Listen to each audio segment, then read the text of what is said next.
Okay, part 2, Dan Wesson, Vigil, CCO. Yeah, it's unloaded. I gotta ride this in. Hang on. Okay, I actually made a video a couple days ago. Beretta 9mm USA, great channel, good guys. And terribly tactical. Both mentioned in their videos that their Vigil 1911 Dan Wesson Vigils had hammers that showed rust. And here we are again. That's all it take up. Correct. There's the break. So, I'm going to go to something else here. Spyderco Nirvana, titanium handle, all one piece. It's just milled out from a single piece of titanium. This makes S90V. It's S90V steel. And it's a stainless steel, but it's not stain proof. And what Spyderco did was to bead blast this blade to match this handle, and it created a very porous surface, and people were complaining that they had rust specks all over their knife blades, or Spyderco Nirvana knife blades. The Nirvana is a direct copy of Peter Rossetti, Canadian knife maker. Peter Rossetti's Nirvana. The grind is different. This is a flat saber grind. Peter Rossetti makes this a hollow grind all along the edge. But Peter Rossetti classifies the Nirvana as a tactical folder. I don't plan on stabbing anybody with this, but you know, it's a nice knife. So I did that. And it took a considerable amount of time for a knife. S90V steel is very, very hard.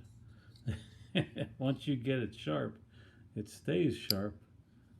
But so if you consider that you're just taking off or sharpening a half millimeter, it's a millimeter, bevel on the edge, and then you want to change the whole blade texture, it was a lot of work. But in 2 or 3 years, this hasn't rusted. So I thought that this hammer was stainless steel, and I made a video that's going to be similar to this one, but Pistol Pete pointed out in the comment section that this is in fact A2 steel, the hammer. Okay, well, I just so happen to have some A2 steel. It's a Bark River knife. It says right there, A2.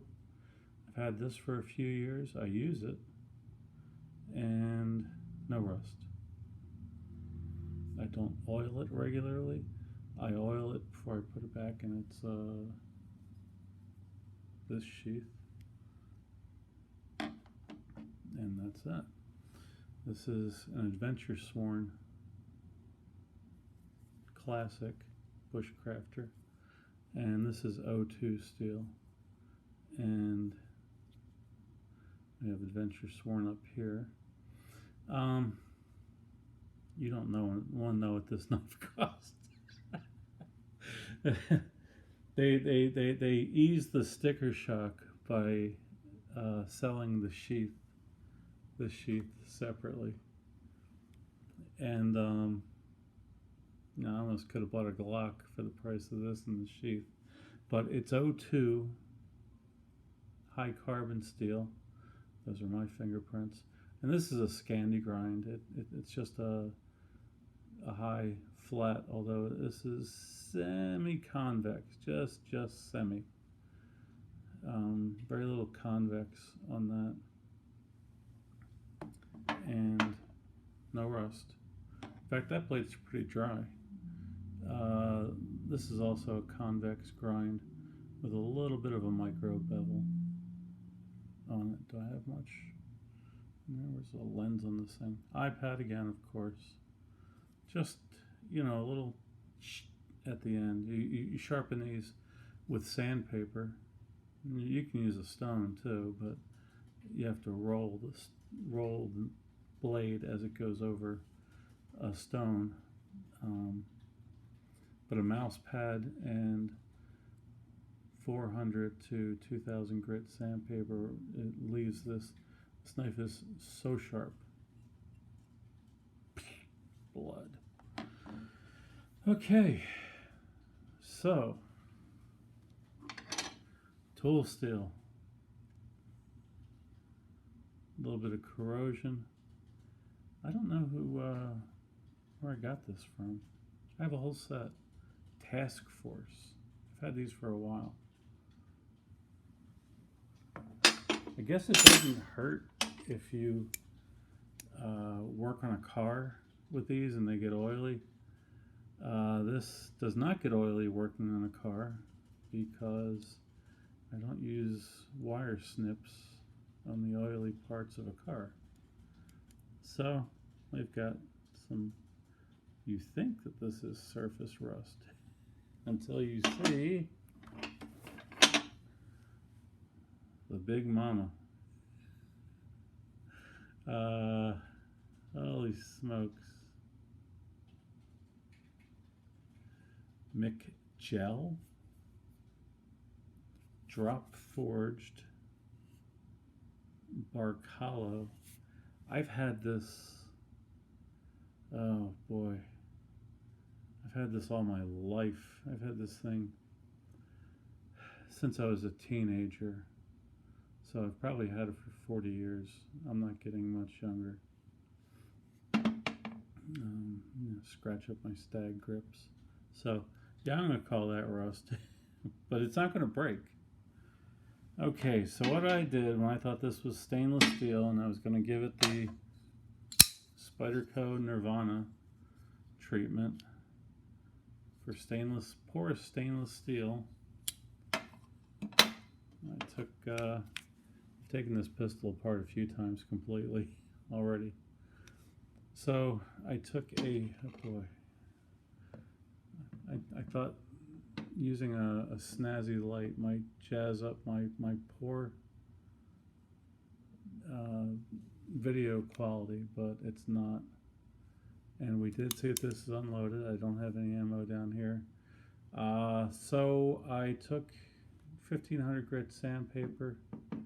You really just can't see this. It's got a mirror shine on it. Kinda. Not like this knife. And I just polished all the parts with some 1500 grit and then a Dremel felt buffing cone, and bang. And back here as well. Thinking that if it's stainless steel and I buff those parts out, it'll work out just as well as oops, hang on, that look cool.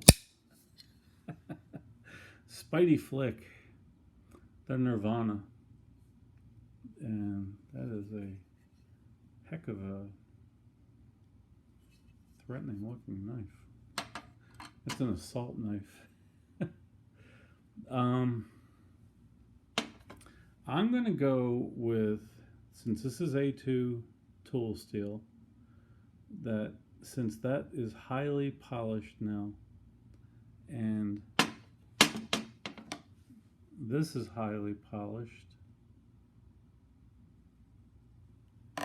and this is even less corrosion resistant, and this is highly polished.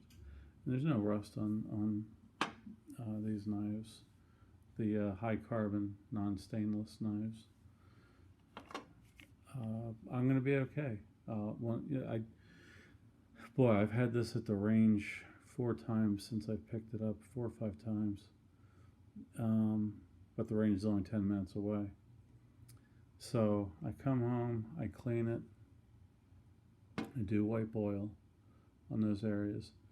Beretta 9mm USA, junior and senior, just did a video on their full-size Vigil, and I think that they were saying that their full-size Vigil wasn't quite as tight as they had hoped, but this one is tight. I don't see any gaps. The extractor is perfectly flush. The ejector stands proud, just, I mean, a thou, barely, right there. So that's pretty good. And then I'll tell you a funny story. I was watching their video, and I'm thinking, why doesn't their, this is a 9mm, why doesn't their barrel crown have that same beautiful reverse crown that my Vigil has? And it's because they have a 45, and the barrel wall thickness is of course much thinner, and you can't put a big reverse crown on it like that. So there you go.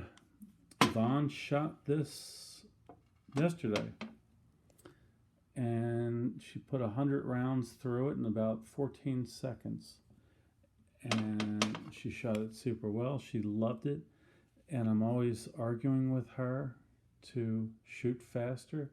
I didn't say a word this time, because it was just bang, bang, bang, bang, bang, bang, bang, magazine, bang, bang, bang, bang, bang, bang, bang, magazine. We were probably out of there in about 10 minutes. And there you go. It's just working flawlessly. And one of the things I forgot to mention in part 1 was that with just the barrel in here, in the slide, no barrel bushing, nothing else, this pushes up into the slide to the point where it clicks when you push it down. So a nice tight fit. There is no loaded chamber or a window to check for a loaded chamber, and that's fine. You really should know whether or not your firearm is loaded, and if you think it's you're not sure, just pull it back a little bit, right? I have a brother-in-law who says that all the time, right? Forms whole paragraphs. You know what I mean, right? Right? And so there you go. Oh yeah, the other thing too, there is no slop at all in this trigger. Left and right, up and down. I like that, because I've replaced triggers before. I've had a little bit of slop in it. I really hate it. Rats. I have a MIM sear sitting on my dresser, and I forgot to bring it down. It's part of my props. It looks like somebody poured a plaster of Paris molding, and it's absolutely terrible. And that's why I replace MIM sears with Wilson Combat sears. This sear is perfect. This is a non-MIM, any part, 100% non-MIM pistol. Hope you enjoyed. Take care.